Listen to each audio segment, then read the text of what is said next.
ابو معاویہ محمد بن حازم نے اعمش کے واسطے سے بیان کیا، انہوں نے ابراہیم نخعی سے، انہوں نے اسود سے، انہوں نے حضرت عائشہ رضی اللہ تعالی عنہا سے، آپ نے بتلایا کہ نبی کریم صلی اللہ علیہ وسلم زیادہ بیمار ہو گئے تھے تو بلال رضی اللہ تعالی عنہ آپ کو نماز کی خبر دینے آئے۔ آپ نے فرمایا کہ ابو بکر سے نماز پڑھانے کے لیے کہو۔ میں نے کہا یا رسول اللہ، ابو بکر ایک نرم دل آدمی ہیں اور جب وہ آپ کی جگہ کھڑے ہوں گے لوگوں کو شدت گریہ کی وجہ سے آواز نہیں سنا سکیں گے، اس لیے اگر آپ عمر رضی اللہ تعالی عنہ سے کہتے تو بہتر تھا۔ آپ نے فرمایا کہ ابو بکر سے نماز پڑھانے کے لیے کہو۔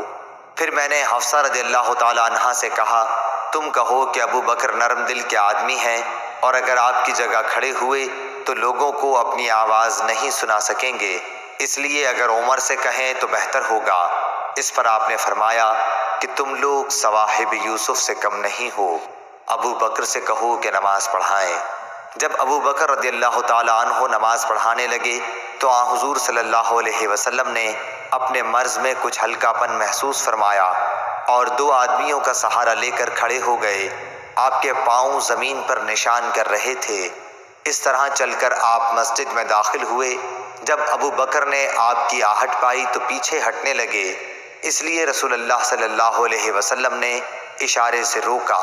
پھر نبی کریم صلی اللہ علیہ وسلم ابو بکر رضی اللہ تعالی عنہ کی بائیں طرف بیٹھ گئے تو ابو بکر کھڑے ہو کر نماز پڑھ رہے تھے اور رسول اللہ صلی اللہ علیہ وسلم بیٹھ کر ابو بکر رضی اللہ تعالی عنہ رسول اللہ صلی اللہ علیہ وسلم کی اقتداء کر رہے تھے اور لوگ ابو بکر رضی اللہ تعالی عنہ کی اقتداء۔ صحیح بخاری حدیث نمبر 713۔